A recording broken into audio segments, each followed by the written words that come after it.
Y'all ready for the Royal Blues, baby? Nike box. Yeah. Hit the like button. Subscribe. Do not forget to subscribe. Right there, it costs you nothing. I'm bringing y'all heat. It's not exclusive, but I can get there. You feel me, baby?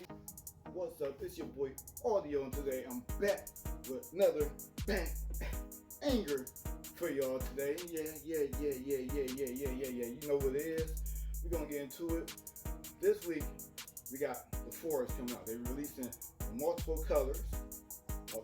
So that's coming out, and I want to know what y'all think. Cop, drop. Hey, is y'all copping or is y'all passing? That's what I want to know. Right now, we're going to get into the Royal Blues. And not these shoes. Ooh, what we got here? Oh, yeah. Oh, freaking yeah. It's the Jordan 1 Royal Blue. I'm loving it. I'm loving this blue on black. This black on blue.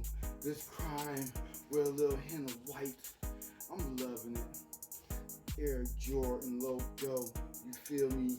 Nike Air. This right here. This for me was a must cop this year. You feel me? Like, I feel like everybody needs to have a Jordan 1 in their hookup, you know, when it comes to shoe collections. So yo, this is it. The Jordan 1 Royal Blue toe. Hit the like button, subscribe. Audio.